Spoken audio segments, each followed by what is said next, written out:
वासुदेवाय ओम भगवते वासुदेवाय सर्वधर्मान् परित्यज्य मामेकं शरणं व्रज अहं तां सर्वपापेभ्यो मोक्षयिष्यामि मा शुचः। हरे कृष्णा कृष्णा कृष्णा हरे हरे हरे राम राम राम हरे हरे।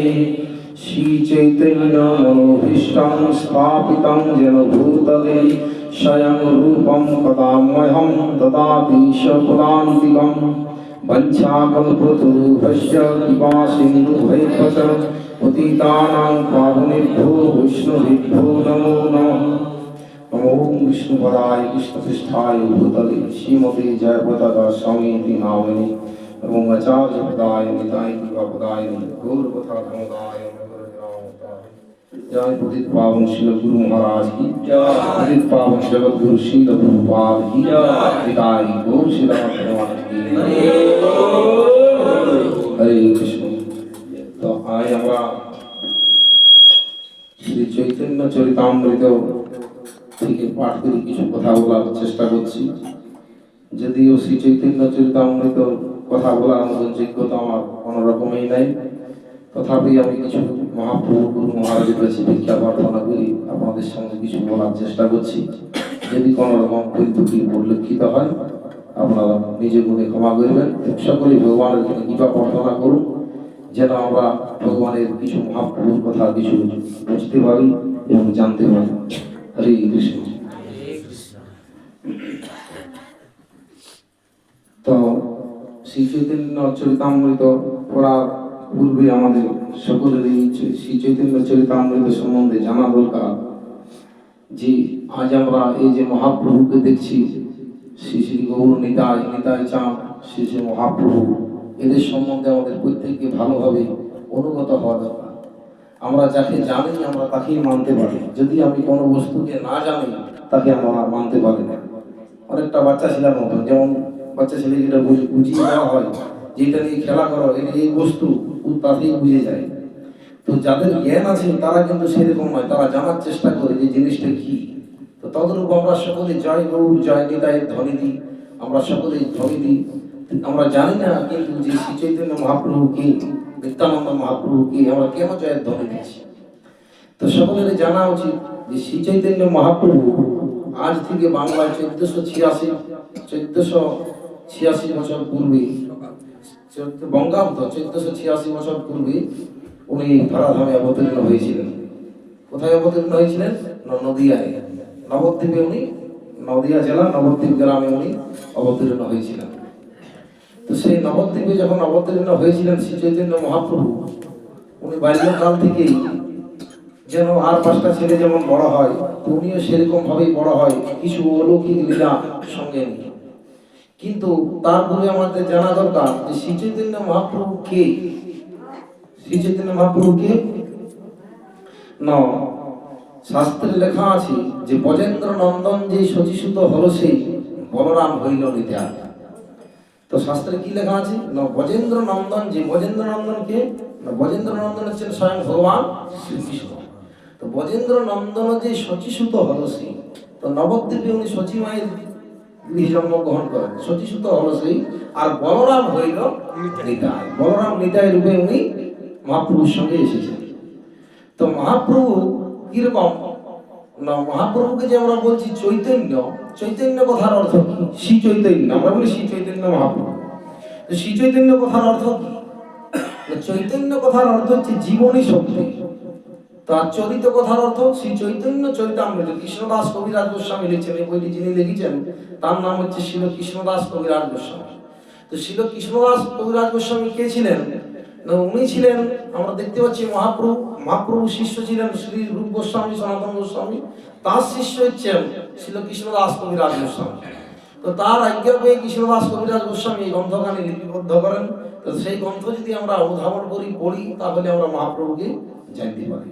তো মহাপ্রভু যখন এই ধরাধামে অবতীর্ণ হয়নি, তার পূর্বেই আমাদের শাস্ত্রে লেখা ছিল যে সুবর্ণ বর্ণ হেমাঙ্গ বরাঙ্গনন্দ নন্দ সন্ন্যাস কৃচ্ছম শান্ত নিষ্ঠ শান্তি পুরায়। কিরকম না, মহাপ্রভু যখন এই জগতে ধরাধামে অবতীর্ণ হবেন, মহাপ্রভুর গায়ের রং কিরকম হবে? কাঁচা সোনার মতো, সুবর্ণ বর্ণ। তো সুবর্ণ মহাপ্রভু কি হবেন? পূর্বে সন্ন্যাস গ্রহণ করবেন এবং যখন উনি সন্ন্যাস গ্রহণ করিবেন, এই জগতের প্রতিটি জীবকে হরিনামের বন্যায় প্লাবিত করে সকলকে উদ্ধার করবেন। তো শাস্ত্রে এই কথা পূর্বেই বর্ণিত ছিলেন। তো সেই শাস্ত্রের বর্ণিত কথা আজ থেকে 500 বছর পূর্বে, 537 বছর পূর্বে মহাপ্রভু এই জগতে কি করেছেন? আবির্ভূত হয়েছিলেন। বেশি দিন আগের কথা নয়। তো সেই চৈতন্য কথার অর্থ হচ্ছে জীবনী শক্তি, আর চরিত কথার অর্থ হচ্ছে চরিত। তো এই যে চৈতন্য মতলব কি? চৈতন্য মানে কি না, চৈতন্য জীবনী শক্তি। আমাদের জীবনী শক্তি কি? আমাদের জীবনী শক্তি কি? এই যে জড় দেহটা আছে, জড় দেহটার মধ্যে যে শক্তিটা কার্যকরী সেটা হচ্ছে জীবনী শক্তি। এই টেবিলটার মধ্যে কিন্তু জীবনী শক্তি নাই, এই মাইক্রোফোনটার মধ্যে জীবনী শক্তি নাই, এই বইটার মধ্যে কিন্তু জীবনী শক্তি নাই। কিন্তু মানুষের মধ্যে আছে, পশুর মধ্যে আছে, সমস্ত জীবের মধ্যে জীবনী শক্তি আছে। তো সেই যে জীবনী শক্তির বোধ, এই জীবনী শক্তিটা যিনি বোধগম্য করতে পারেন, যিনি উপলব্ধি করতে পারেন যে আমার মধ্যে একটা জীবনী শক্তি আছে, তিনি চৈতন্যকে জানতে পারেন। যিনি নিজেকে জানতে পারেন তিনি চৈতন্যকে জানতে পারেন। তো তদ্রূপ আমরা এই চৈতন্য কথা হচ্ছে অনেক হায়ার লেভেলে। তা ডাইরেক্ট আমরা মাঝে কিছু জানি না, যদি চৈতন্যকে জানতে চাই অনেকটা শুনে না শোনার মতন মনে হয়। তাই সেই চৈতন্য মহাপ্রভুকে জানতে হয়, তো সেই জীবনী শক্তিকে জানা দরকার, চেতন শক্তিকে জানা দরকার। জীবের যেটা চেতন শক্তি সেটা হচ্ছে শ্রী চৈতন্য মহাপ্রভু। তো শ্রী চৈতন্য মহাপ্রভু ধরাধামে কেন এলেন? আমি সংক্ষিপ্তে বলার চেষ্টা করছি। মহাপ্রভু যখন ব্রজধাম ছেড়ে পড়ে গেছিলেন দ্বারকাতে, তখন শ্রীমতী রাধারানী মহাপ্রভুর যিনি খুব বিলাপ করেছিলেন, খুব ক্রন্দন করেছিলেন, খুব দুঃখ করেছিলেন। যে দুঃখ আর 5টা মানুষ বা আর 5টা গোপীদের মতন নয় বা দেখার মতন নয়। তো এই এত দুঃখের মধ্যেও রাধারানী হাসছেন, এত দুঃখের মধ্যেও সুখ অনুভব করছেন। তো সেই যে ভাব, সেই যে দুঃখ, স্বয়ং ভগবান কি করলেন? প্রথমে যখন এই জগৎ সৃষ্টি করলেন, উনি কি করলেন না, প্রথম জল তৈরি করেছিলেন, জলজা নবলেখ্যা। জলের মধ্যে সমস্ত জীব তৈরি করেছিলেন। তো উনি দেখলেন এই সমস্ত জীব তৈরি হলো, তার মধ্যে থেকে আমি সেরকম কিছু আনন্দ পাচ্ছি। তো জলের পরে উনি স্থাবরে তৈরি করলেন, স্থাবর লক্ষ্য বিংশতি, 20 লক্ষ প্রকারের জীব স্থাবরে ঘোরাঘুরি করতে লাগলেন। তাতেও কিন্তু উনি সন্তুষ্ট হলেন। কিময় আর রুদ্র সংখ্যক 11 লক্ষ রকমের কৃমিকীট তৈরি করলেন, তারাও কিন্তু ভগবানের কোনো সেবায় লাগছে নাই। তারপরে কি করলেন? তারপরে পশম 30 লক্ষ আনে 30 লক্ষ প্রকারের পশু তৈরি করলেন, তাতেও কিন্তু ভগবান সেরকম কিছু সুবিধা মতন আনন্দ নিতে পারছেন না তাদের প্রতি। তো ভগবান দেখলেন যে এত জীব তৈরি করলাম এত প্রকারের, তাদের এখান থেকে আমি কোনো রকমের কিছু মানে সেবা নেওয়ার মতন কোনো ক্যাপাসিটি তাদের মধ্যে নাই। তো ভগবান কি করলেন? তার নিজের আদলে জীব তৈরি করলেন 4 লক্ষানি মনুষ্য। তো সেই মনুষ্য যে আমরা এই যে মনুষ্য শরীর আমরা পাইছি, এই মনুষ্য শরীরের যে আদলটা, সেই আদলটা স্বয়ং ভগবানের। তো ভগবানের আদলে আমাদেরকে সেই শরীর দেওয়া হয়েছে। কি জন্য দেওয়া হয়েছে? না, যাতে আমরা ভগবত সেবা করতে পারি, যাতে এই শরীর পেয়ে ভগবানকে জানতে পারি, এই শরীর পেয়ে এই ধাম থেকে, এই দুঃখময় জগৎ থেকে আমরা বিদায় নিয়ে ভগবত ধাম যেতে পারি। তার জন্য ভগবান আমাদেরকে এই মনুষ্য শরীর দিয়েছেন। কিন্তু এই মনুষ্য শরীরটা পেয়ে পরে আমরা কি করছি? ভগবান থেকে দূরে থেকে আমরা মায়ার জগতে আসি। মায়ার জগতে থাকি পরে আমরা কি করছি? ভগবানকে বাদ দিয়ে যেসব কাজ আমরা সেইগুলোই করছি। কিন্তু প্রত্যেকটি মানুষ মৃত্যুর পথে পথগামী, মৃত্যুর প্রতিদিন ধাবিত হচ্ছে। আমরা জন্মদিন পালন করি। কিসের জন্মদিন পালন করি? না, আমার জীবনের একটা দিন কমে যাচ্ছে, আমার জীবনের সব থেকে গুরুত্বপূর্ণ দিন, একটা দিন আমার জীবন থেকে খসে যাচ্ছে, তার আনন্দ করছি। তা ইংরেজিতে কথা আছে যে একটা দিন যদি জীবন থেকে খসে যায় সেটা বলা ডেথ, সেটা মারা গেল সেই দিনটা। কিন্তু আমরা বাঙালিরা গর্ব করি, সেটা বড়াই করে আবার কেক কাটি বা আনন্দ করে ভোজন করায় মানুষকে। জীবনের একটা আয়ু কমে গেল, সেটার জন্য আনন্দের কি আছে? সেটা দুঃখ প্রকাশ করা দরকার, হাউতাস করা দরকার যে আমি এই দিনটা আমার বিদায় গেল, আমি ভগবানের চিন্তা করতে পারলাম না, ভগবানকে জানতে পারলাম না, এই দিন আর আমি এই মনুষ্য শরীরে কোনো দিনের জন্য আর আমি ফেরত পাবো না। তাই যটা দিন দিচ্ছে আমাদের বহুপাদ বলছেন ভক্ত কি করে, ভক্ত সময়ের হিসাব করে, যে এই সময়টা আমি ভগবত চিন্তায় লাগাবো, এই সময়টা আমি পরিবারের যতটুকু কাজ করা দরকার ততটুকু করবো। কিন্তু যারা এই চিন্তা করে না তাদের কি বলছেন, কুকুর আদি পশু প্রায় জীবন কাটায়, কুকুর গরু ছাগল যেমন টাইম সময়ের হিসাব করে না, তাদের ইচ্ছে মতো কাজ করে, তো সেরকম মানুষও যদি আমরা কি করবো, তাহলে আমরা কিভাবে ভগবানকে দেখবো? তাই সেই জীবের চেতনা শক্তিকে জাগরণ করার জন্য, সেই চেতনা শক্তিকে জাগাবার জন্য জীবকে ধরাধাম, ভগবান হচ্ছে অনিত্যম সুখম, এই জগতে আমরা যা সুখ ভোগ করছি সেটা ভগবান হচ্ছে অনিত্য। তুমি কিছু সময়ের জন্য সুখ ভোগ করছো, এই সুখটা পরবর্তীতে তোমার দুঃখে পরিণত হয়ে যাবে। তো কিরকম ভাবে, তো আমাদের কর্মফল অনুসারে, প্রত্যেকটি জীব নিজের কর্মফল অনুসারে কেউ আগে দুঃখ পাচ্ছে, কেউ পরে সুখ পাচ্ছে, কেউ আগে সুখ পাচ্ছে, কেউ পরে দুঃখ পাচ্ছে। কিন্তু এই যে সুখ দুঃখের বন্ধনে আমরা বন্ধিত হয়ে আছি, যদি এর থেকে বেরোতে চাই তাহলে আমাদের মহাপ্রভুকে জানা দরকার, সেই মহাপ্রভুর ধারাতে আমাদেরকে চলে যাওয়া দরকার। সেই জন্যই মহাপ্রভুর আবির্ভাব। তো মহাপ্রভু কখন আবির্ভাব হয়েছিলেন? মহাপ্রভু প্রাচীনকাল আবির্ভাব হয়নি, মহাপ্রভু মধ্যযুগে আবির্ভাব হয়েছিলেন। তখন এমন মধ্যযুগের এমন সময় ছিল, তখন মুসলিম সাম্রাজ্য, মুসলিম শাসকরা সমস্ত পৃথিবী শাসন করছিলেন। তো সেই সময়ে কি করছিলেন, শ্রী চৈতন্য মহাপ্রভু এই ধরাধামে আবির্ভূত হয়েছিলেন। এই ধরাধামে আবির্ভূত হওয়ার পর উনি কি করলেন, জগৎকে কৃষ্ণ নামের প্রেমের বন্যায় উনি সবাইকে বই দিয়েছিলেন। তো আজ যদি আমাদের নিত্যানন্দ মহাপ্রভু আর শ্রী চৈতন্য মহাপ্রভু এই ধরাধামে আবির্ভূত না হতো, তাহলে জগতে আমরা এই রাধা মাধবকে আজ চিনতাম না। আজ যে আমরা রাধা মাধবকে দেখছি, রাধা মাধবকে জানার ক্ষমতা আমাদের কারো ছিল না। আজ থেকে 500 বছর পূর্বে এই যে আমাদের রাধা মাধবের ডান দিকে আমরা দেখতে পাচ্ছি শ্রীমতী রাধারানী দাঁড়িয়ে আছেন বাম দিকে, তো সেই রাধারানী কোথাও কিন্তু ছিল না। আজ পৃথিবীতে যত বিগ্রহ আপনি দেখবেন, বৃন্দাবন বলুন, যত ধাম বলুন, যতই যা আছে, রাধারানী কিন্তু কোথাও নাই, কোথাও রাধা দত্ত নাই, রাধা দত্তকে বিলুপ হয়ে গেছিল। তো শ্রী চৈতন্য মহাপ্রভু আবির্ভাব হওয়ার পরে এই রাধারানীকে এই জায়গায় দাঁড় করিয়েছেন। সে রাধাকে আজ আমরা দেখতে পাচ্ছি কার কৃপায়? শ্রী চৈতন্য মহাপ্রভু কৃপায়। এই রাধা দত্ত আপনি দেখুন, বাকে বিহারী বৃন্দাবনে রাধা মদন মোহন দেখুন, কোথাও কিন্তু রাধারানী নেই, শুধু সিংহের বিগ্রহ। কৃষ্ণের আরাধনা করা হয়তো, শুধুমাত্র কৃষ্ণ পূজা করা হয়তো, রাধারানীকে এই জগতে কেউ জানত না। তো যদি গৌর না হইতো তবে কি হইতো, রাধার মহিমা জগতে জানাতো কি? এই রাধাকে আমরা কেন দেখতে পাচ্ছি? কেন? মহাপ্রভু কৃপা। মহাপ্রভু সেই জন্যই আসা যে রাধা প্রেমকে দিয়ে পরে আমি জগতে উদ্ধার করব। তো এই রাধা প্রেম আমরা পাচ্ছি কেবলমাত্র মহাপ্রভুর কৃপাতে। আমরা তার আগে কিন্তু কেউ জানতো না। আজ থেকে 500 বছর পূর্বে রাধারানীকে কেউ জানতো না।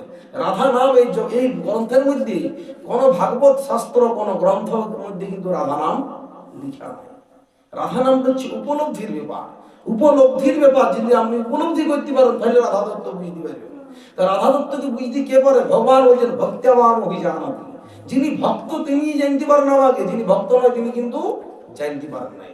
তাই যার কৃপা হয়েছে, মহাপ্রভু চৈতন্য চৈতন্যের একটা শ্লোক আছে, মহাপ্রভু বলছেন যে ঈশ্বরের কৃপাতেই জীব পারে ঈশ্বরকে চিনতে, কারো কৃপা সম্ভব নয়। আমি বলছি আপনি চিনতে পারবেন না, যদি ঈশ্বরের কৃপা হয় তবেই আপনি পারেন ভগবানকে চিনতে। যদি গুরু মহারাজ কৃপা করেন তবেই আপনি ভগবানকে জানতে পারেন। আর যতক্ষণ না পর্যন্ত আপনি জানতে পারছেন ততক্ষণ আপনি ছবি দেখবেন, যে ছবি দেখছি আমরা। তো যারা ভক্ত তারা কি বলছি, যে স্থাবর জঙ্গম না দেখে তার মূর্তি, সর্বত্র প্রকাশ হয় তার ইষ্টদেবের মূর্তি। যিনি ভক্ত তিনি সর্বত্র কি দেখেন, যে না এখানেও ভগবান আছেন, এখানেও ভগবান আছেন। ভগবানকে দেখার জন্য আলাদা করে তার বিগ্রহের দরকার নেই। যিনি ভক্ত তিনি সর্বত্র উপলব্ধি করতে পারেন যে আমার সর্বত্র ভগবান আছেন। যেমন প্রহ্লাদ মহারাজের পিতা জিজ্ঞেস করছেন, প্রহ্লাদ কোথায় ভগবান?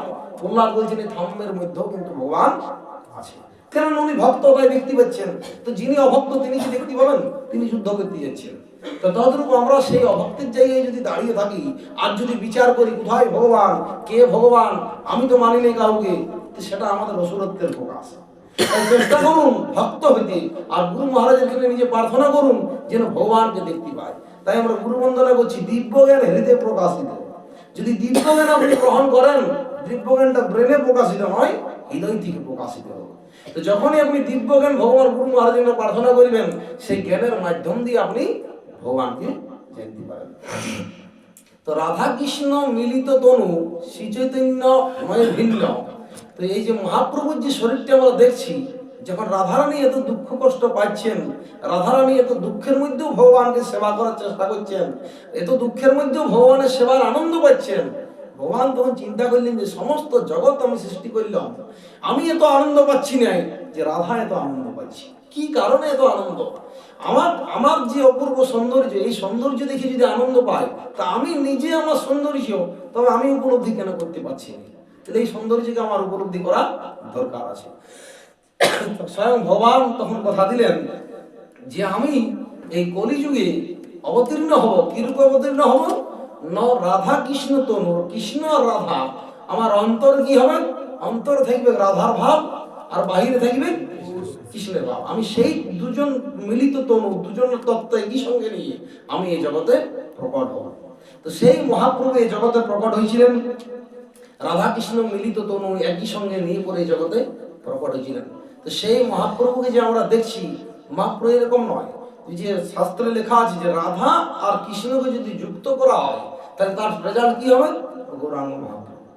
রাধা কৃষ্ণকে যদি একসঙ্গে মেলানো হয় তাহলে হবে গৌরাঙ্গ মহাপ্রভু।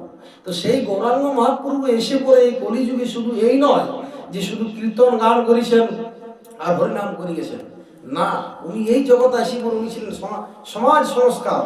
এই সমাজে যে হিন্দুত্ব, এই আমাদের যে সনাতন ধর্ম, উনি এসে ধরেছিলেন বলে আজ আমরা এই নামহট্টে বসে আছি।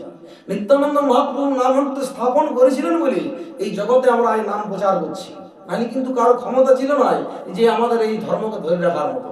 সমস্ত কিছু জলাঞ্জলি হয়ে গেছিল, সমস্ত জীব যারা ছিলেন তৎকালীন সমাজের মানুষ, তারা সকলেই মুসলিমে পরিণত হচ্ছিলেন।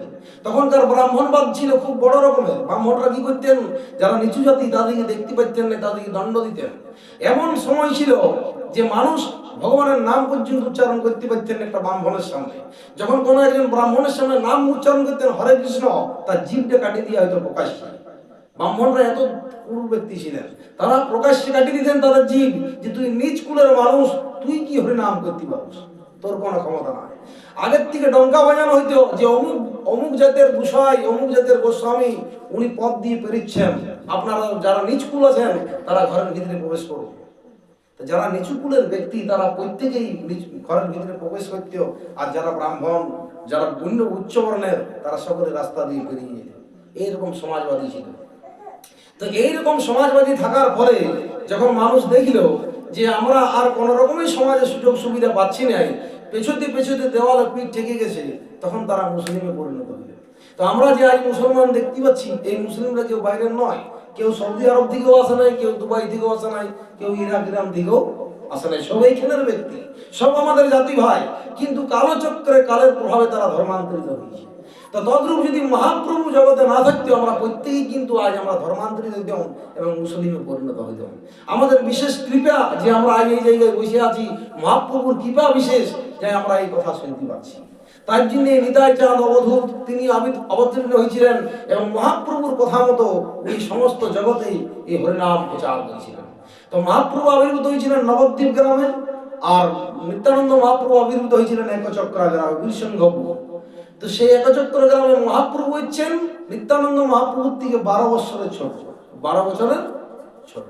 তো 12 বছর ছোট হলেও নিত্যানন্দ মহাপ্রভু বুঝতে পারছিলেন যে শ্রীকৃষ্ণ চৈতন্য মহাপ্রভু হচ্ছেন স্বয়ং ভগবান, একই তত্ত্ব, দুজনে আলাদা কি বুঝার কি আছে। তো যখন নিত্যানন্দ মহাপ্রভু ও শ্রী চৈতন্য মহাপ্রভুর সঙ্গে দুজনের মিলন হয় না, তো কি হলেন? নিত্যানন্দ মহাপ্রভু আজ একচক্র ধাম থেকে সমস্ত ব্রহ্মাণ্ড পরিভ্রমণ করে উনি আজ নবদ্বীপে প্রবেশ করছেন, নবদ্বীপে প্রবেশ করছেন। আর মহাপ্রভু অলরেডি তার আগের দিনে স্বপ্ন দেখে পরে বলছেন তার ভক্ত দেখি যে আমি কাল রাত্রির স্বপ্ন দেখেছি যে একটা বড় রথ, সেই রথটার নাম হচ্ছে তালধ্বজ। সেই তালধ্বজ রথে নিত্যানন্দ মহাপ্রভু বসে আছেন, একজন উজ্জ্বল ব্যক্তি। সেই উজ্জ্বল জলজল করছেন কোটি চন্দ্র সুশীতল। কোটি চন্দ্রকে যদি স্মরণ করা হয়, সেই উজ্জ্বল বর্ণের সেই বীর চেহারা নিয়ে পড়ে সেই ব্যক্তি রথের থেকে নামলে আর আমাকে ডাকছে, হে নিমাই, নিমাই তুমি ঘর থেকে বেরিয়ে এসো। তো আমাকে ডাকিল, আমি দেখলাম সেই ব্যক্তি এলো আমার ভাই, আমি তাকে আলিঙ্গন করলাম। যাও আমার ভক্ত তোমরা হরিদাস ঠাকুরকে বললেন, আরো যারা ছিলেন গদাধর পণ্ডিত, সকলকে আজ্ঞা দিলেন যে তোমরা খুঁজে বেড়াও, দেখো নিত্যানন্দ এই নবদ্বীপে চলে এসেছে। তো এই যদি তত্ত্ব কি না হয়, তো মহাপ্রভু কি করে জানছেন যে নিত্যানন্দ আজ আসছেন নবদ্বীপে? কিভাবে জানতে পারলেন এই কথা? তো সকলে খুঁজাখুঁজি করলেন, কেউ কিন্তু নিত্যানন্দ মহাপ্রভুকে খুঁজে পাইলেন না। মহাপ্রভু বলছেন তোমরা খুঁজে পেলে না? বলছে না প্রভু, আমরা সর্বত্র খোঁজাখুঁজি করেছি, আমরা কিন্তু কোথাও পাই না। মহাপ্রভু চলো আমার সঙ্গে। তারপরের দিনে মহাপ্রভু হরে কৃষ্ণ মহামন্ত্র কীর্তন করতে করতে উচ্চ স্বরে যাচ্ছেন, নন্দনাচার্যের বাড়ি থেকে মহাপ্রভু নিত্যানন্দ মহাপ্রভুকে বের করলেন আর আলিঙ্গন দিলেন। সকলে একসঙ্গে দুই ভাই মিলিত হইলেন। এই তত্ত্ব যদি একই না হয়, নিত্যানন্দ মহাপ্রভু গৌরাঙ্গ মহাপ্রভুকে কোনোদিন দেখেন, শ্রী চৈতন্য মহাপ্রভু নিত্যানন্দ মহাপ্রভু কোনোদিন দেখেন 12 বছরের মধ্যে। এই প্রথম নবদ্বীপে পদার্পণ করেছেন মহাপ্রভু, ডাইরেক্ট কিভাবে জানিয়ে গেল তাকে, কিভাবে তাকে আলিঙ্গন দিল যদি একই তত্ত্ব না হয়? তো সেই নিত্যানন্দ মহাপ্রভুকে মহাপ্রভু আজ্ঞা দিচ্ছেন যে কলি হতো জীব, এই জীবকে উদ্ধার করার আর কোনো রাস্তা নাই। কেন বলছেন? উনি দেখতে পাচ্ছেন, উনি স্বয়ং ভগবান, উনি দেখতে পাচ্ছেন। তো উনি বলছেন যে যাও সর্বত্র যাও আর কৃষ্ণ নাম প্রেম বিলাই দাও। তো এই মহাপ্রভুর যে এই প্রেম, এই যে আরাধনা করা হয় রাধা হবে, এই রাধা ভাবে ভাবিত হওয়া আগে ছিল কৃষ্ণ রূপের পূজা হইতে। কৃষ্ণের পূজা করা হইতে, কিন্তু রাধারানীর পূজা করা হইতে হবে। তো এই রাধা প্রেম মহাপ্রভু আবিষ্কার করলেন কিভাবে? গৃহ ত্যাগ করি বলে নিজের স্ত্রী, নিজের 70 বছরের বৃদ্ধ মা সকলকে পরিত্যাগ করি পরে উনি সর্বত্র নবদ্বীপের থেকে যখন বেরিয়ে গেলেন, বেরিয়ে যাওয়ার পর পুরী ধামে ছিলেন। মহাপ্রভু 3টা পরিচ্ছেদ আছে, এটা হচ্ছে আদি লীলা, তারপর আছে মধ্য লীলা, দিয়ে আছে অন্তলীলা। এই আদি লীলাতে মহাপ্রভু বাৎসল্য প্রেম কিভাবে বড় হয়েছেন সেই সম্বন্ধে বলা আছে। মহাপ্রভু নবদ্বীপে কি কি লীলা করেছেন, কত দূর পড়াশোনা করেছেন, কিভাবে উনি এই সমাজে আরো ভগবানের কথা প্রচার করেছেন, সেইটা এখানে লেখা আছে এই আদি লীলাতে। মধ্য লীলাতে মহাপ্রভু যখন গৃহ ছেড়ে চলে গেছেন, নবদ্বীপ ছেড়ে পরে পুরী ধাম, শ্রীক্ষেত্র পুরী ধামে চলে গেছেন, সেইখান থেকে উনি যে দাক্ষিণাত্য প্রচারে গেছিলেন, মহাপ্রভু এই জগতে জীবিত ছিলেন 48 বছর, মাত্র 48 বছর। 48 বছরের মধ্যে মহাপ্রভু 24 বছর বয়সে সন্ন্যাস গ্রহণ করেছিলেন। 24 বছর পর্যন্ত উনি নবদ্বীপ লীলা করেছিলেন। 24 বছরের পর উনি বেরিয়ে গেছিলেন পুরী ধাম। পুরী ধামের দিকে উনি চলে গেছিলেন 6 বছর। উনি দাক্ষিণাত্য ভ্রমণ করেছিলেন, সমস্ত যেটা দেখার যে ভগবান লীলা করেছিলেন সেগুলো উনি ঘুরেছিলেন। তো ওনার একটাই উদ্দেশ্য ছিল যে জগৎকে যদি এইভাবে কৃষ্ণ পূজা করে বা এইভাবে যদি নিজের ইচ্ছা মতো ভজন সাধন করে, তাহলে এই জীব উদ্ধার জীবনও হবে না, তারা কিন্তু এই কষ্টই পাবে। তাই এই জীবকে যদি অতি সহজে উদ্ধার করা যায়, তাহলে আমাকে সে রাধার যে প্রেম, রাধা কৃষ্ণ মিলিত যে পূজা, যে রাধা কৃষ্ণের যে ভালোবাসা, সেই তত্ত্ব আমাকে আবিষ্কার করতে হবে। তো তৎকালীন সমাজে আমরা দেখি পুরী ধামে একটা আলারনাথের মন্দির আছে। যারা যারা পুরী গেছেন, আলারনাথের মন্দির আছে, সেটা বলা হয় আরবাল সম্প্রদায়। তো সেই আরবাল সম্প্রদায় তৎকালীন সমাজে কোথায় ছিল? দাক্ষিণাত্যে ছিল। তো মহাপ্রভু এইখান থেকে প্রায় হাঁটে দক্ষিণাত্য গেছেন, সেটা হাঁটতে সময় লেগেছে কমসে কম 6 মাস ধরে। না খেয়ে না দিয়ে মহাপ্রভু হেঁটে হেঁটে গেছেন দাক্ষিণাত্যে। তো সেইখানে আরবাল সম্প্রদায়ের সঙ্গে উনি পরিচিত হন। সেখানে ছিলেন রামানন্দ রায়। আপনারা, আমি বলছি হয়তো বুঝতে পারছেন না। তো সেই রামানন্দ রায়ের সঙ্গে যখন পরিচিত হলেন, রামানন্দ রায় উনি ছিলেন আরবাল গোষ্ঠী। উনি আরবাল গোষ্ঠী হওয়ার পরে মহাপ্রভু বুঝতে পারিছিলেন যে আরবাল গোষ্ঠীরা রাধা কৃষ্ণের মিলিত পূজা করেন। কিন্তু তৎকালীন সমাজ এতই কঠোর অবস্থা ছিল যে কৃষ্ণের পাশে রাধারানীকে নামাবার মতন ক্ষমতা কারো ছিল না। যদি রাধারানীর পূজা করে তাহলে বিদ্বেষ রূপ হবে, যদি গোপী ভাবে পূজা করে বিদ্বেষ রূপ করিবে মানুষ। তাই জন্য রাধারানীকে কৃষ্ণের পাশে রাখার ক্ষমতা ছিল না। তো মহাপ্রভু এই সন্ধানটা পেয়েছিলেন, আর উনি দাক্ষিণাত্য পৌঁছে গেছিলেন। একজন বিদজ্ঞ পণ্ডিত, নাম ছিল রায় রামানন্দ। তিনি তৎকালীন সমাজে উড়িষ্যার রাজা ছিলেন প্রতাপরুদ্র। সেই প্রতাপরুদ্রের উনি প্রশাসনিক এক পদে ছিলেন, তার নাম ছিল রায় রামানন্দ। তো কালপ্রবাহে গোদাবরীর তীরে মহাপ্রভু সেই রামানন্দ দেখলেন স্নান করতে আসছেন, তার সঙ্গে বাদ্য বাজছেন, নৃত্য করছেন, আর রামানন্দ সেই গোদাবরীর তীরে স্নান করছেন। আর মহাপ্রভু সেই সময় গোদাবরী পৌঁছেছেন, আর যাই মনে মনে উপলব্ধি করছেন এই হয়তো সেই রামানন্দ। রামানন্দ মুখ ঘুরিয়ে দেখলেন যে উজ্জ্বল বর্ণের এই সন্ন্যাস কম বয়সের, ইনি কে? ইনার সঙ্গে দেখা করার প্রয়োজন আছে। তো সে রামানন্দ মহাপ্রভুর সঙ্গে জিজ্ঞেস করলেন, কথাবার্তা বলে বুঝতে পারলেন। মহাপ্রভু বলছেন, তুমি কি সেই রামানন্দ? বলছে, হ্যাঁ আমি সেই রামানন্দ। সে রামানন্দের সঙ্গে কথোপকথন হলেও মহাপ্রভু বারবার সে রামানন্দের এখানে জানার চেষ্টা করে যে তোমরা কিভাবে, তুমি বলো রামানন্দ, তুমি বলো তোমার সাধ্য তত্ত্ব কি, সাধ্য সাধন তত্ত্ব কি। যদি হৃদয়ঙ্গম করেন চৈতন্য চরিতামৃতে সমস্ত কিছু লেখা আছে। রামানন্দ নাই বলছেন না, কৃষ্ণ ভক্তি হচ্ছে সর্বশ্রেষ্ঠ। মহাপ্রভু বলছে এও বাহ্য আগে কহা। মহাপ্রভু জানার চেষ্টা করছেন, যেমন উকিল আসামিদের জেরা করে, তো সে মহাপ্রভু চাইছেন যে এনার ভিতরের যে সাধ্য তত্ত্বটা আমাকে সেটা কোনো মতে জানতেই হবে। তো রামানন্দ কিন্তু ধরা দিচ্ছেন। প্রথমে দিলেন যে না এইভাবে পূজা করা হয়, কৃষ্ণ তত্ত্বই সব কিছু, কৃষ্ণের প্রেম কি করে লাভ হয়, মহাপ্রভু বারবার কোশ্চেন করছেন কৃষ্ণ প্রেম কিভাবে লাভ হয়। রামানন্দ বলছে সর্বস্ব যিনি ত্যাগ করতে পারেন তিনি কৃষ্ণ প্রেম লাভ করতে পারেন। মহাপ্রভু বলছেন এ বাহ্য আগে কহা। তারপর রামানন্দ আরো গীতা শ্লোক থেকে উদ্ধৃতি দিচ্ছেন যে ব্রহ্মভূত প্রসন্ন আত্মা ন সচতি ন কাঙ্ক্ষতি, যদি ব্রহ্মকে যদি জানতে পারা যায় তাহলে হচ্ছে সবকিছু। মহাপ্রভু বলছে এ বাহ্য আগে কহা। রামানন্দ চিন্তা করতে পারছেন যে সন্ন্যাসী গীতার থেকে আমি শ্লোক দিচ্ছি, তাও বলছি আগে কহা। তো অনেক পর অনেক কথাবার্তা বলার পর রামানন্দ তখন প্রকাশ করছেন যে এই যে রাধা কৃষ্ণের যে মিলিত তনু, যে রাধা ভাব, যদি গোপী ভাবে ভগবানকে সেবা করা যায় তার থেকে আর বড় কিছু জগতে নাই।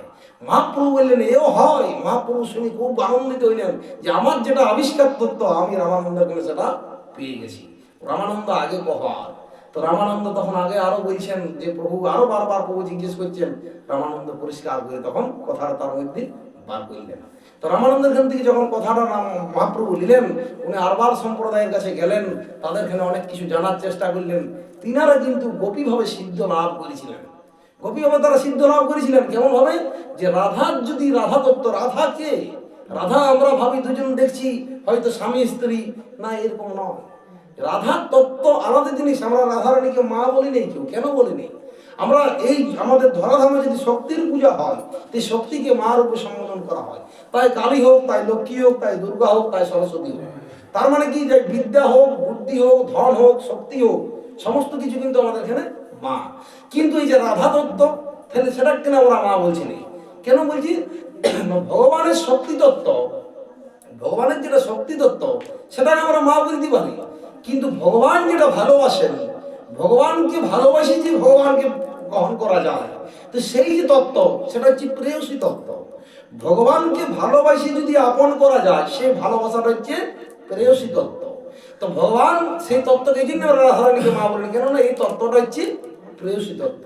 এই তত্ত্ব যদি উপলব্ধি না করে তাহলে আমরা বুঝতে পারবো না। ভগবান শ্রীমদ ভগবদ্গীতায় বলছেন জন্ম কর্ম চমেব দিব্যম যো ব্যক্তি তত্ত্বতঃ। তত্ত্বগত রূপে যদি জানতে চাও আমাকে, তাহলে ভক্তের মুক্তি কথা শুনতে হবে আর তত্ত্বকে উপলব্ধি করতে হবে।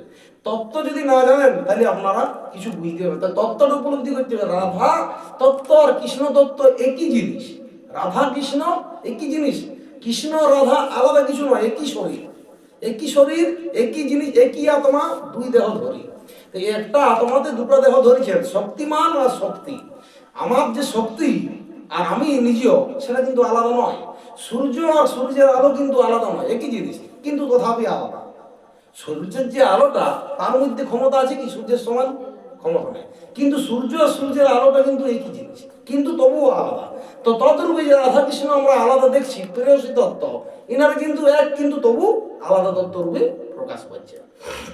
এই রাধা তত্ত্ব রূপে যদি ভগবানকে কেউ সন্তুষ্ট করতে চায়, তো ভগবান সহজেই সন্তুষ্ট হবেন যদি রাধা তত্ত্ব, প্রেয়সী তত্ত্ব রূপে, ভক্ত রূপে যদি ভগবানকে ভালোবাসা যায়। তো ভগবানের সব থেকে শ্রেষ্ঠ ভক্তকে আমরা সেদিন উদাহরণ দিয়েছিলাম। শ্রেষ্ঠ ভক্ত হচ্ছে স্বয়ং রাধারানী। রাধারানীর জন্ম হওয়া মাত্র, রাধা কথার অর্থ কি? আরাধিত। যা আরাধিত। রাধা কথার অর্থ হচ্ছে ধাবিত। রা অর্থে রাসস্থলী, ধা অর্থে ধাবিত। যিনি রাসস্থলীতে ধাবিত হয়েছিলেন ভগবানের সেবা করার জন্য, তিনি হচ্ছেন স্বয়ং রাধারানী। যদি ভক্তের কোনো বিগ্রহ হয়, ভক্তের যদি কোনো মূর্তি দেখতে চান, যে আমরা যেমন দেখি কালী মূর্তি, শিব মূর্তি, ভক্তের মূর্তিটা কি? ভক্তের মূর্তিটা হচ্ছে স্বয়ং রাধারানী। রাধারানী তৎপর হয়েছেন হাতে মালা নিয়ে পড়ে যে আমি কখন ভগবানকে সেবা করতে পারি। তো এখন প্রশ্ন হইতে পারে যে আমরা কৃষ্ণের চরণে তুলসী পত্র দিই, তাহলে রাধার চরণে কেন দিচ্ছি না? তত্ত্ব তো একই, শক্তি তো একই, তাহলে কেন দিচ্ছি না? কেন দিচ্ছি নাই? এখানে ভগবান শক্তিমান স্বয়ং দাঁড়িয়ে আছেন, আর রাধারানী দাঁড়িয়েছেন কি রূপে? ভক্ত রূপে। তো একজন ভক্ত মালিকের সেবা করছেন, তো সে মালিকের সেবাটা নিজে নিতে পারেন না, মালিককে সেবা করতে পারেন। তাই আমরা তুলসী পত্রটা দিচ্ছি কার হাতে? রাধারানীর হাতে, যে হে রাধারানী আপনি ভগবান শ্রীকৃষ্ণের চরণে তুলসীটা অর্পণ করুন। বুঝতে পেরেছেন? তো এই হচ্ছে তত্ত্ব। তো এই তত্ত্ব এত সহজে আজ আমি আধ ঘন্টায় হয়তো বলছি, বোঝা সম্ভব নয়। এই তত্ত্বকে যদি জানতে হয়, দিনে দিনে দিনে দিনে তিল তিল করে একটু একটু করে যদি আমরা এগোই, তাহলে আমরা মহাপ্রভুকে জানতে পারবো। তো শাস্ত্রে লেখা আছে যে গৌরকে জানে তার অন্য কিছু আর জানা দরকার নাই, আর যিনি গৌর জানেন নাই তার সবাই কিছু অজানা। যদি কেউ মহাপ্রভুকে জানেন তার এই জগতে আর জানার কিছু বাকি নাই। আর যিনি মহাপ্রভুকে জানেন নাই তিনি জানি পরেও কিন্তু তার সমস্ত কিছু ও জানা। তাই মহাপ্রভুকে যদি জানতে হয়, তাই মহাপ্রভুর সম্বন্ধে কিছু বুঝতে হয়, তাহলে এই আধ ঘন্টার কথাতে কিছু হবে না। মহাপ্রভুকে জানতে হলে আমাদের প্রায় দীর্ঘদিন ধরে এই নাম হট্টা চালিয়ে যেতে হবে, তাহলে আমরা মহাপ্রভু সম্বন্ধে জানতে পারবি। যিনি মহাপ্রভুকে জানেন তিনি এই ভক্তিপদে থাকতে পারেন। যিনি মহাপ্রভুকে ভালোবাসেন তিনি ভগবানকে ভালোবাসতে পারেন। যিনি শ্রী চৈতন্য নিত্যানন্দ মহাপ্রভুকে ভালোবাসেন তিনি ভক্তিপদে টিকে থাকতে পারেন।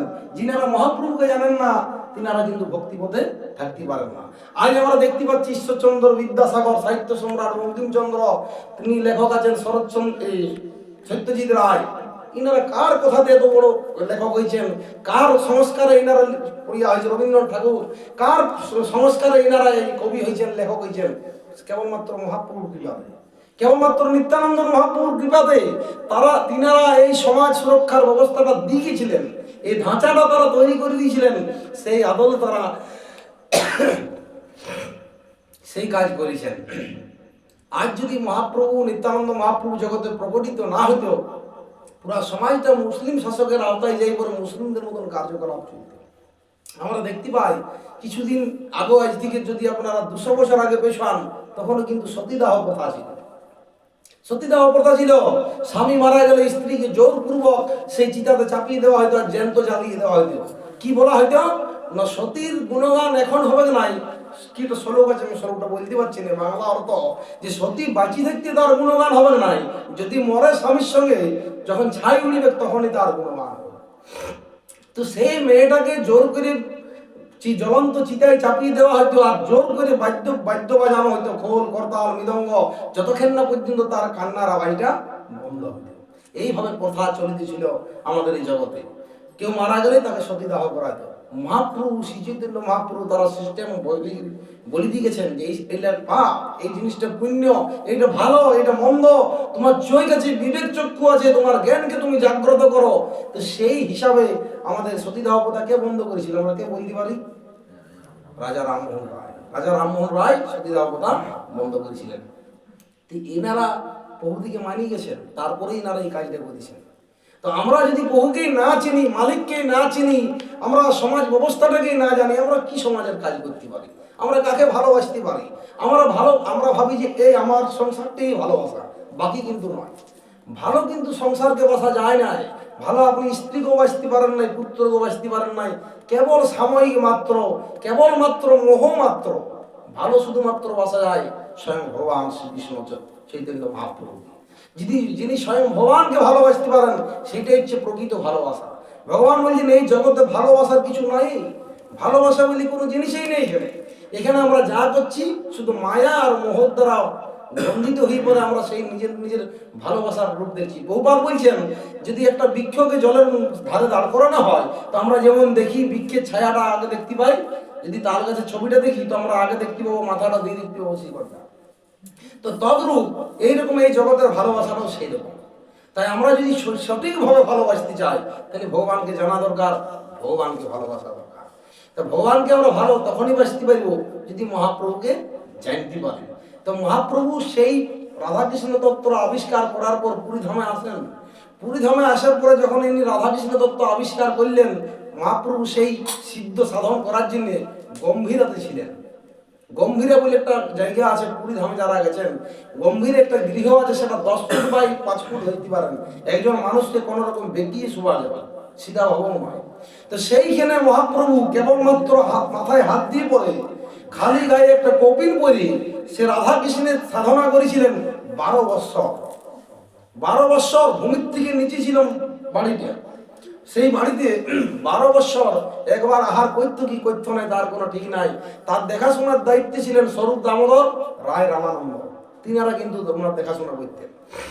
ওই দুজন ব্যক্তি মহাপ্রভুর সঙ্গে প্রবেশ করতে পারতেন, অন্য কারো আদেশ ছিল না। তার আগে মহাপ্রভু বিশেষ বিশেষ লীলা আছেন, যে লীলা যদি আপনারা শোনেন তাহলে আপনারা আপনিই ভক্তি পথে এগিয়ে যাবেন। মহাপ্রভু যখন দাক্ষিণাত্যে যাচ্ছেন ঝাড়খণ্ডের পথ দিয়ে পড়ে, তখন দেখছেন মহাপ্রভু কোথায় যাচ্ছেন, কোথায় যাওয়ার সময় গাছের ফল ফুল তারা যেন ভেঙে মহাপ্রভুর গায়ে পড়েছেন, আর মহাপ্রভু হরে কৃষ্ণ মহামন্ত্রের প্রেম বিলিয়ে বিলিয়ে যাচ্ছেন। যখন মহাপ্রভু উচ্চ হিসাবে হরে কৃষ্ণ মহামন্ত্র উচ্চারণ করছেন, বনের থেকে হরিণ বেরিয়ে এসে তারা নাচ করছেন। কিছু দূর এগিয়ে দেখছেন বাঘও কিন্তু দুহাত তুলে হরিনাম বলছেন, দুপা তুলি পরে। তারপর দেখছেন সর্প বিষদ সর্প, তারা উচ্চ ঈশ্বরে ফনা উঠিয়ে পড়ে তারা মহাপ্রভুর দিকে তাকিয়ে নৃত্য করছেন। পশু যারা পশু পক্ষী তারা কিন্তু ভুলে গেছে, বাঘ ভুলে গেছে যে হরিণ হচ্ছেন আমার খাবার, সাপ হিংসা ভুলে গেছেন, যে সব কিছু ভুলিয়ে তারা হরিনামের প্রেমে মাতোয়ারা হয়ে গেছেন, জন্তু জানোয়ার। মহাপ্রভু যখন ঝাড়খণ্ডের পদে গেলে সেখানে আদিবাসী সম্প্রদায়, প্রত্যেকটা আদিবাসী মহাপ্রভু পদ দিয়ে যাচ্ছেন, তাতেই তারা ভক্তে পরিণত হচ্ছেন। সেই প্রেমধন মহাপ্রভু যে তোমরা লহ গো কিশোরীর প্রেম নিতাই ডাকে আই, এরকম একটা গান আছে। তো লহ গো কিশোরীর প্রেম, যদি কিশোরীর প্রেম নিতে চাও তাহলে নিত্যানন্দ মহাপ্রভু ডাকছেন, আসো তোমরা, আমি সেই প্রেম দিবার জন্য এসেছি। গৌর ডাকছেন, এসো তোমরা, সেই প্রেম তোমাদেরকে দিবার জন্য আমি এসেছি। তো সেই প্রেম যে মহাপ্রভু দিচ্ছেন কেমন ভাবে, যেমন সমুদ্রের বন্যাতে এসে সবাইকে প্লাবিত করে দিই, কোনো কিছু বিচার করে না যে এটা কারো ঘর, এটা মন্দির, এটা দোকান, কিছু দেখে কি, সব ভাষায় নিয়ে চলে যাবে। তো মহাপ্রভুর প্রেমটা সেরকম, পশু পক্ষী বৃক্ষ যাকে দেখছেন মহাপ্রভু সকলকেই বিলাই দিচ্ছেন। তো সেই প্রেমের প্রভাবে সকলে ভক্তে পরিণত হচ্ছে, সকলে উচ্চ ঈশ্বরে হরে কৃষ্ণ মহামন্ত্র জপ করছেন। তো মহাপ্রভু যখন সেই পথ দিয়ে এসে গম্ভীরে এলেন পুরী ধামে, মহাপ্রভু কেমন ভাবে সেই প্রেম উপলব্ধি করছেন। রাত্রি 12টা বাজছেন, শুধুমাত্র এই পদটি বললে বুঝতে পারবেন না, তবু বলছি, রাত্রি 12টা বাজছেন, মহাপ্রভু রাধার বিরহে কৃষ্ণের বিরহে নিজের এই যে দেওয়াল, সেই দেওয়ালে মুখকে ঘষছেন। খাওয়া দাওয়া নাই, মহাপ্রভু রুগ্ন শুকনো অবস্থায় হয়ে গেছেন, শরীর কঙ্কাল সার, কিচ্ছু না খেয়ে পর রাত্রি 12টার সময় ক্রন্দন করছেন, হা কৃষ্ণ হা কৃষ্ণ, আর কাঁদছেন হা রাধা, আর দেওয়ালে মুখ ঘষছেন। মুখ ঘষতে ঘষতে মুখের যে থুতনি সেই সব থেকে রক্ত বেরোচ্ছে, হাত ঘষছেন, হাতের থেকে রক্ত বেরোচ্ছেন। প্রভু বলছেন 3 দ্বার বন্ধ, সেই তিনটা গেট ছিল গম্ভীরাতে, আচানক সেটা কোথার থেকে খুলে গেছে কেউ জানে নাই। মহাপ্রভু চলে গেছেন পুরীর সিংহদ্বারে পড়ে আছেন। স্বরূপ দামোদর রাতের বেলায় আলো জ্বালি পরে, প্রদীপের আলো ধরে পরে মহাপ্রভুকে খুঁজি বলছেন, কোথায় মহাপ্রভু? মহাপ্রভু তো এই শয়ন করছিলেন, কোথায় গেলেন? সমস্ত ভক্তরা খোঁজাখুঁজি করছেন, কোথাও খুঁজে পাচ্ছে নাই। মহাপ্রভু কোথায় গেল? পুরীর সিংহদ্বারে যাই দেখছেন মহাপ্রভু সেইখানে অচৈতন্য অবস্থায় পড়ে আছেন। তো মহাপ্রভু তুলছেন, প্রভু আপনি এলেন কিভাবে এখানে? মহাপ্রভুর কোনো জ্ঞান নাই। মহাপ্রভু দিশাহারা হয়ে হা কৃষ্ণ বলে কাঁদছেন, আর চক্ষু দিয়ে জল বেরোচ্ছেন। তো ভক্তরা যখন কীর্তন সহযোগে নিত্য কীর্তন করছেন, প্রভু তখন বাহ্য জ্ঞান ঘুরে আইলে প্রভু বলছেন, আমার তোমরা কেন নিয়ে এলে? আমি রাধাকৃষ্ণের যে রাধাকৃষ্ণ যেখানে মিলিত হচ্ছেন, রাধাকৃষ্ণের সেই কুঞ্জ, আমি সেই নিকুঞ্জ বনে চলে গেছিলাম, তোমরা কেন আমাকে ডেকে নিয়ে এলে? তো মহাপ্রভু এইভাবে তত্ত্ব, মহাপ্রভু রাধাকৃষ্ণের এইভাবে আরাধনা করছেন। তো আমরা এই যে রাধাকৃষ্ণ বললাম, একবার প্রণাম করলাম মানে ভক্ত হয়ে গেলাম, এরকম নয়, এত সহজ জিনিস নয় ভক্ত হওয়াটা। বজে রাধাকৃষ্ণের সেবা পাবো এই অভিলাষী। আমরা তুলসী মহারানী যিনি ভক্ত, তিনি হচ্ছেন ভগবানের স্বয়ং ভক্ত, যার ক্ষমতা আছে ভগবানের চরণে থাকার, তার ক্ষেত্রে প্রার্থনা জানাতে হবে যে হে প্রভু, হে মহারানী, হে মা তুলসী, কৃপা করুন, আপনি সেই ভক্তি দান করুন, যাতে করে আমি সেই চৈতন্য মহাপ্রভুকে জানতে পারি, যাতে করে আমি ভগবান শ্রীকৃষ্ণকে জানতে পারি। হে গুরুদেব, আপনি কৃপা করুন, যাতে করে আমি আপনাকে সেই কৃপার প্রভাবে আমি ভগবানকে জানতে পারি। রাধাকৃষ্ণের সেবা এরকম নয়। বজে রাধাকৃষ্ণের সেবা পাবে। মহাপ্রভু বলছেন, ভালো না খাইবে, ভালো না পরিবে, গ্রাম্য কথা না কইবে। মা বলছে ভালো খাবার দরকার নাই, ভালো পড়ার দরকার নাই, গ্রাম্য কথা না কইবে। গ্রাম্য কথার অর্থ কি? না আমরা যে লোকের কথা বলি, প্রজল্প উনি এই ইনি সেই এই অমুক, এই কথা না কইবে। মহাপ্রভু বলছেন আর কি করিবে? বড়জের রাধা কৃষ্ণের সেবা করিবে। কেমন ভাবে?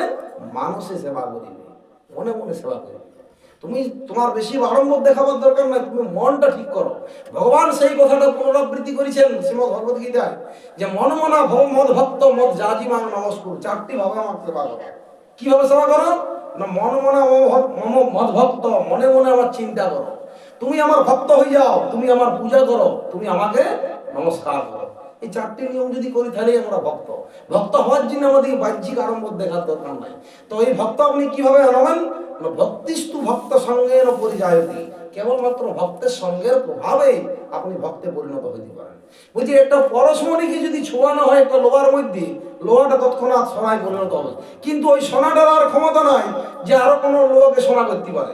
কিন্তু একজন ভক্ত তিনি যদি ভক্ত হন সঠিক, তো সেই ভক্ত পারে পরশমণির থেকে অনেক দামি, তিনি হাজার লোককে ভক্তে পরিণত করতে পারেন, সেই ক্ষমতা তার মধ্যে কিন্তু আছে। তাই কিভাবে বলবো, ভক্তের সঙ্গ করার চেষ্টা করুন, শুদ্ধ ভক্ত হওয়ার চেষ্টা করুন, নিজের জীবন চরিত্রকে বদলানোর চেষ্টা করুন। মহাপ্রভু যেভাবে আমাদেরকে বলেছেন সেই মতে সেই পথে পরিচালিত হওয়ার চেষ্টা করুন। তো শাস্ত্রে লেখা আছে মহাজন যে পথে করেন গমন, সেই পথে যদি আমরা চলি তাহলে আমাদের কোনো বিঘ্ন ঘটবে না। তাই বলছেন শ্রীরূপ শ্রী সনাতন ভট্ট রঘুনাথ, শ্রীজীব গোপাল ভট্ট দাস রঘুনাথ, এই ছয় গোসাই জবে বর্জে কইলা বাস, রাধা কৃষ্ণ নিত্যলীলা করলেন প্রকাশ। তো তারপরে কি আছে, কি অভিষ্ট হয় পূরণ প্রভু। তো দাস পঞ্চগ্রাস, তাদেরও চরণ সেবী ভক্ত শোনে বাস, জনমে জনমে হয় এই অভিলাষ। তো এই যে আছে, এই রূপ সনাতন গোস্বামী স্বয়ং মহাপ্রভু সেবা করেছেন। তারপর কৃষ্ণদাস কবিরাজ গোস্বামী লিখছেন, এই ছয় গোসাই জবে বজে কইলা বাস, রাধা কৃষ্ণ নিত্য না, জয় রূপ শ্রী সনাতন। তারপর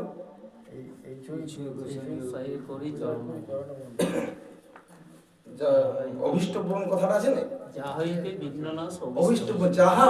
বিঘ্ননাথ অভিষ্ট পূরণ। তো এই যে ছয় গোসাই, এই ছয় গোসাই মহাপ্রভুর নিজ শিষ্য। মহাপ্রভুর আজ্ঞাতে রূপ সনাতন গোস্বামী তারা কিন্তু নাম পেয়েছে। ষড় গোস্বামী আমরা দেখছি, ছজনের ছবি হালকা মধ্যে দেওয়া আছে। তার মধ্যে দুজন ব্যক্তি হচ্ছে রূপ আর সনাতন। তারা কিন্তু তৎকালীন সমাজে মহাপ্রভু থাকাকালীনই মুসলিমদের আন্ডারে তারা চাকরি করতেন, ওনারা প্রধানমন্ত্রী ছিলেন। দাবিড় ঘাস আর সাকর মল্লিক, দুজনের নাম ছিল দু ভাই, রূপ আর সনাতন। একজনের নাম ছিল দাবিড় ঘাস, একজনের নাম ছিল সাকর মল্লিক।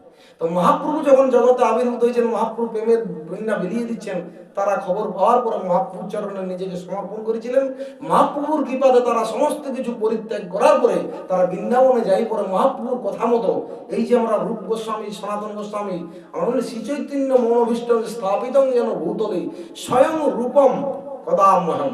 এই রূপ গোস্বামী কেন আবির্ভূত হয়েছিলেন না, মহাপ্রভুর অভীষ্ট পূরণ করার জন্য।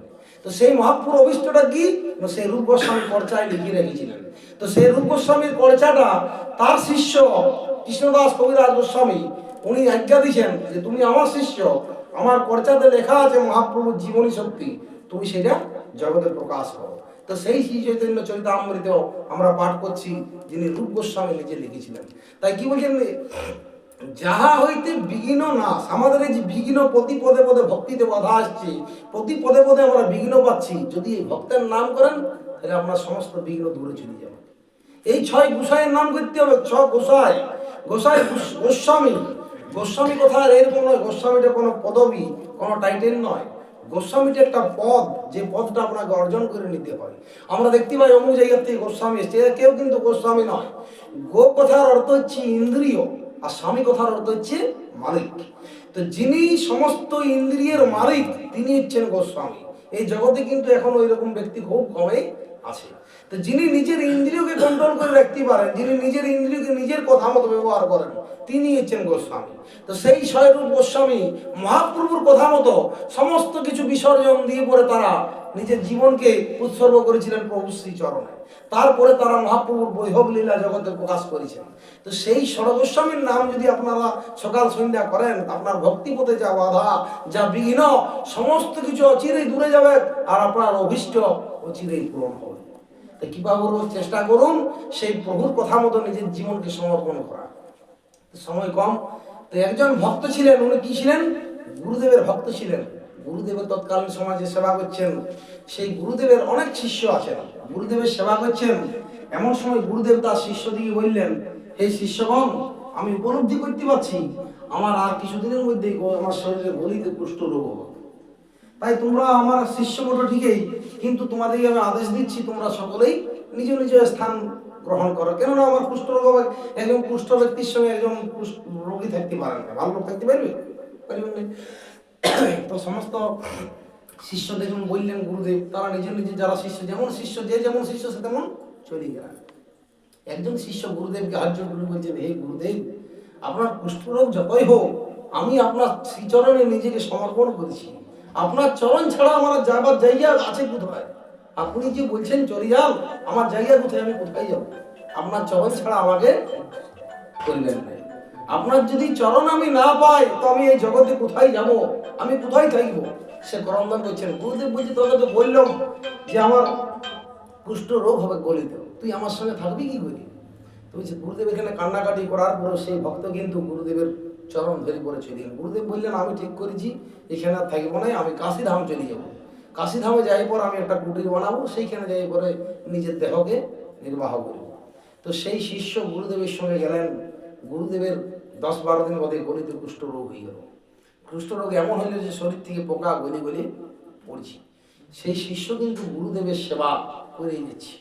এত কষ্ট হচ্ছে, গুরুদেবের পোকা হাতের থেকে বাছি দেয়, গুরুদেবকে ধোয়ায় পোছায়, খাওয়াই দেয়, স্নান করাই দেয়, গুরুদেবের সেবা করে। তো এই সেবা তৎপর এমন 1 বছর ধরে সেই ভক্ত গুরুদেবের সেবা করছে। সামনে গঙ্গা কাশীতে, 1 হাত দূরে গেলে গঙ্গা, কিন্তু সেই ভক্ত কোনো দিনের জন্য গঙ্গা স্নান করতে যায়নি। সামনে কাশী, বাবা বিশ্বেশ্বর আছেন, তার খেলকেও একদিনও দর্শন করতে যেতে পারে নাই।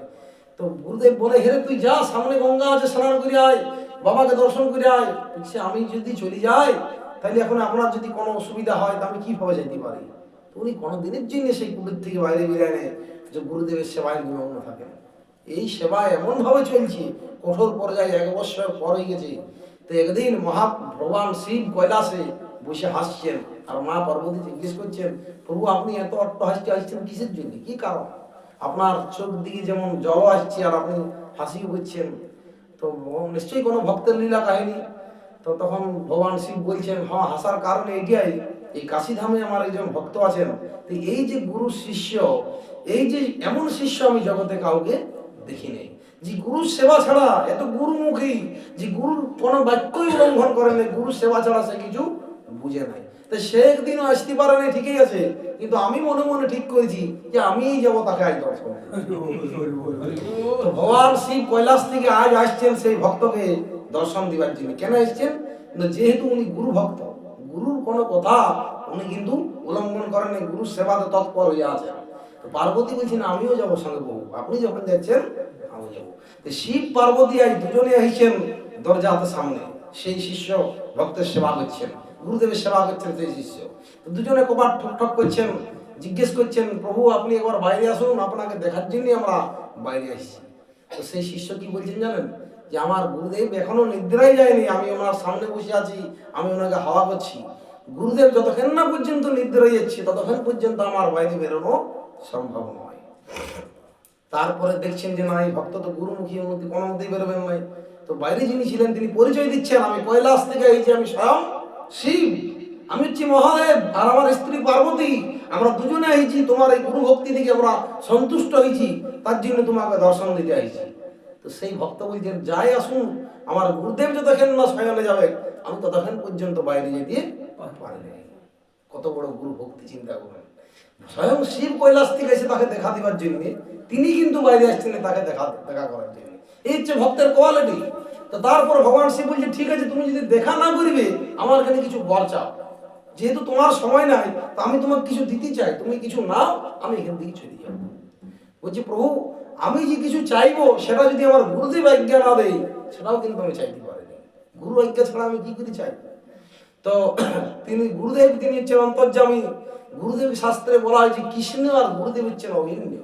গুরুদেবের একটা, কৃষ্ণের একটা রূপ হচ্ছেন গুরুদেব। তো গুরুদেব অন্তর্যামী বলছে হে রে বোকা, স্বয়ং শিব আইছে, তুই যা দেখা কর। যে না গুরুদেব আমি কি করে দেখা করতে পারি, আপনি কি এখনো তন্দ্রাই জাননি? তাইলে গুরুদেব বলছে কিছু দিতে চাইছি, তুই কিছু চা। তুই বলছি কিছু চাইতে পারি? তো গুরুদেব বলছেন ঠিক আছে তুই চাইতে পারিস সব কিছুই, কিন্তু একটা জিনিস বাদ দিয়ে। কি বাদ দিয়ে? না তোর গুরুদেব যে কুষ্ঠরোগে ভুগছি সেটার ভালো যাতে না হয় সেইটা চাওয়া বাদ দিয়ে তুই সবকিছু চাই। তো উনি তো সেই চিন্তায় পড়ে গেলেন। আরো শিব তখন, ভগবান শিব আরো বলছেন বলো তোমার কি বর চাই, আমি দিবার জন্য প্রস্তুত আছি। তো সেই ভক্ত বলছে হে শিব, হে হে হে বৈষ্ণব শ্রেষ্ঠ, আমি শুধু এইটুকুই চাই, জন্মে জন্মে যেন আমি এই গুরুদেবের চরণ ছাড়া না হই। জন্মে জন্মে যেন আমি এই গুরুদেবের চরণ ছাড়া না হই, আমি আর কিছু চাই না। ভগবান শিব ওইখানে দেখি বলে হতচম্বিত হইলেন যে এমনও শিষ্য হয়। এই গুরুদেবের চরণ ছাড়া কিছু চায় নাই। ভগবান শিব ওইখান থেকে দুহাত তুলে আশীর্বাদ করে উনি প্রস্থান করছেন কৈলাসের উদ্দেশ্যে। তো কৈলাসের উদ্দেশ্যে যখন যাচ্ছেন তখন দেখছেন স্বয়ং নারায়ণও তার সম্মুখে উপস্থিত। নারায়ণ এসেছেন। তো নারায়ণ এলেন, সেই ভক্তকে দর্শন করলেন আর চলে গেলেন। তো সেই গুরুদেব কি করলেন, নিজের যে কুষ্ঠরোগ ছিল তো নিজ ক্ষমতায় সে সকল কিছু দূরীভূত করলেন আর দিব্য শরীর প্রাপ্ত হইলেন। আর গুরুদেব সেই শিষ্যকে আলিঙ্গন দিলেন আর বললেন যে তুই হচ্ছে জগতের আমার প্রধান শিষ্য বা প্রথম শিষ্য।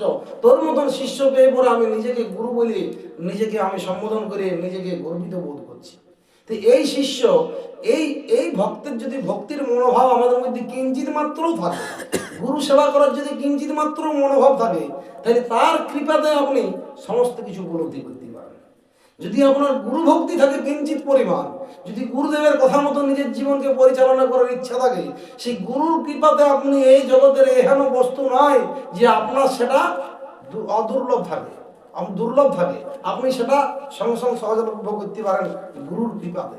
তাই গুরু ভক্তি নিজের মনের মধ্যে বাড়ান, গুরুদেবের জন্য প্রার্থনা করুন, নিজেকে সমর্পণ করুন। যদি আমরা সমর্পণ করতে পারি ভগবানের চরণে নিজেকে, গুরুদেবের চরণে নিজেকে, তাহলে আমরা ভক্তি পথে এগিয়ে যেতে পারি এবং সমস্ত ভক্তকে আমরা জানতে পারি। তো লোচন দাস ঠাকুর নিত্যানন্দ মহাপ্রভুর আকৃতি বর্ণনা করছেন কিরকম। অক্রোধ পরমানন্দ নিত্যানন্দ রায়। নিত্যানন্দের রূপটা কিরকম? অক্রোধ, যার মধ্যে কোনো ক্রোধ নাই। অক্রোধ পরমা আনন্দ, যিনি পরম আনন্দে আছেন তিনি হচ্ছেন নিত্যানন্দ রায়। যার মধ্যে কোনো ক্রোধ নাই, যিনি পরম আনন্দে আছেন তিনি হচ্ছেন নিত্যানন্দ রায়। তো সেই নিত্যানন্দ রায় কি বলছেন গানটা? অক্রোধ পরমানন্দ নিত্যানন্দ রায় অভিমান শূন্য নিতাই নগরে বেড়ায়। সেই নিতাই কি করছেন? অভিমান শূন্য হয়ে পরে নগরে বেড়াচ্ছেন, প্রতিটি জীবের দাঁড় দাঁড়িয়ে বেড়াচ্ছেন। তারপরে কি বলছেন?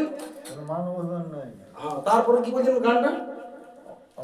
অধম পতিত জীবের দ্বারে দ্বারে গিয়া হরিনাম মহামন্ত্র দেন বিলাইয়া। সেই নিত্যানন্দ মহাপ্রভু অধম পতিত জীব আমাদের মতন দ্বারে দ্বারে আসছেন আর হরিনাম মহামন্ত্র বিলাই দিচ্ছেন।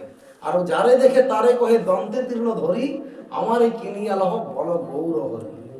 উনি বলছেন আমি তোমার এখানে বিকাই যাবো, কিসে বিকাবো? তুমি একবার গৌর হরি বলো। আমি তোমার চরণের যে ঘাসটা আছে সেটা আমার মুখে নিচ্ছি, কেবলমাত্র দিবাপুর হাজ্য করে একবার হরি বল বলো, গৌর হরি বলো।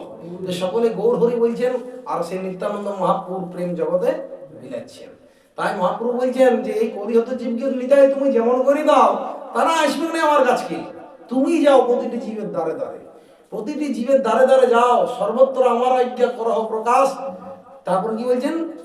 প্রতি ঘরে ঘরে গিয়া করো এই ভিক্ষা। প্রতি ঘরে ঘরে যাও, ডোর টু ডোর যাও, সবারই করো এই ভিক্ষা, বলো কৃষ্ণ ভজ কৃষ্ণ, করো কৃষ্ণের শিক্ষা।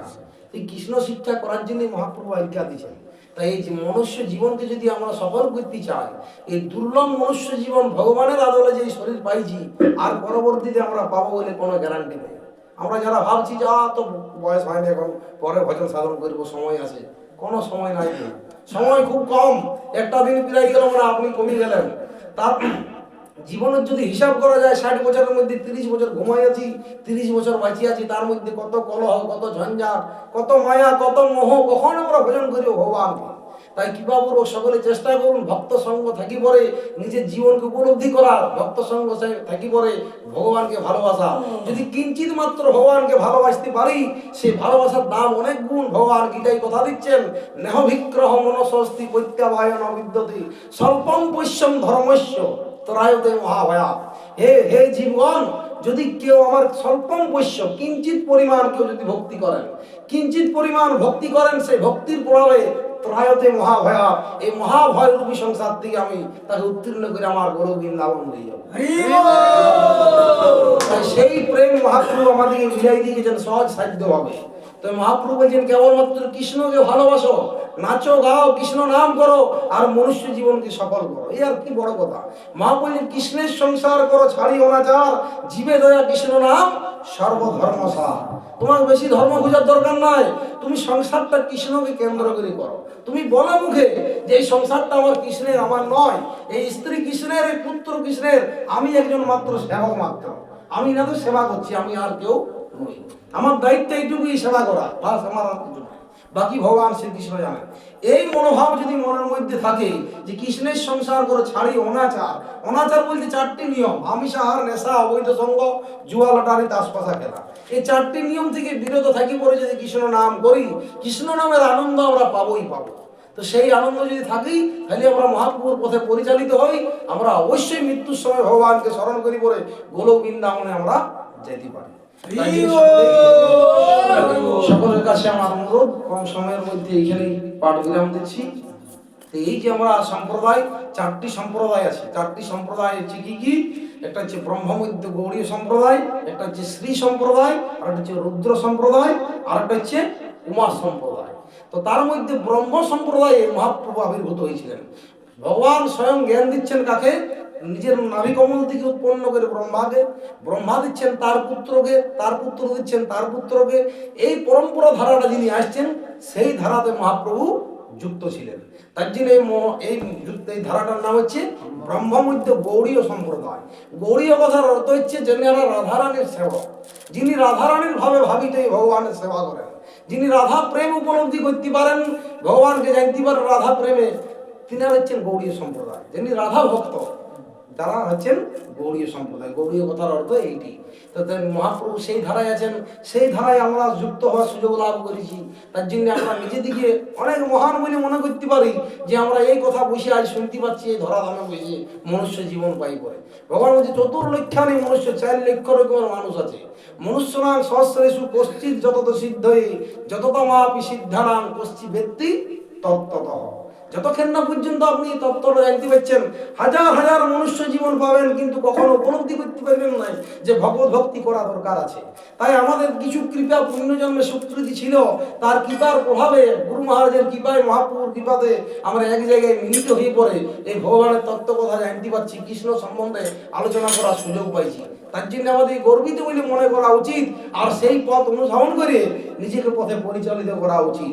একজন ব্যক্তি ছিলেন, উনি সবজি বিক্রি করতেন। ওনার একটা 50 গ্রামের বাটখারা ছিল। সেই বাটখারা দিয়ে উনি কি করছেন? ওজন করছেন, জিনিসপত্র ওজন করছেন। একজন ব্যক্তি এলেন, তাকে বলছেন তোমার যে পোড়ানটা জঞ্জল করছে, এই বাটখারাটা আমি কিনতে চাই, কত মূল্যে জানো? 5000 টাকা দাও। তো সেই ব্যক্তি বলছে এই পাথরটার দাম 5000, তুমি কি আমার সঙ্গে ইয়ার্কি করছো? বলছে না, আমি ইয়ার্কি করিনি, আমি 5000 টাকা দেবো। কিন্তু 5000 টাকা দিতে পারি, তোমাকে কাগজটা লিখে দিতে হবে যে পাথরটা আমি আর পরে ফেরত চাই। তো ব্যক্তি বলছে আমার আর কি লেখার কি আছে, আমি এখনই লিখে দেবো, এটার কি মূল্য আছে? 5000 টাকা দিয়ে পাথরটা দিয়ে দিলেন। তো যখন ওই ব্যক্তি পাথরটা নিয়ে চলে যাচ্ছেন, বহু বলছেন আপনি 5000 টাকা যেহেতু আমাকে দিলেন, কিন্তু কিবা বলতে আবার বলি যান যে কি জন্য আপনি কিনলেন এত টাকা। তো সেই ব্যক্তি বলছেন আপনার কাছে যে পাথরটা ছিল, সেই পাথরটা হচ্ছে পরশমণি, যার দাম হচ্ছে লক্ষ হাজার কোটি টাকা। তো যেহেতু তখন উনি বুঝতে পারছেন যেটা 5000 টাকা আমাকে দিলাম, লক্ষ হাজার কোটি টাকা দাম পাথরটা, বলছে হ্যাঁ এটা লক্ষ হাজার টাকা। আপনি কি করে জানলেন?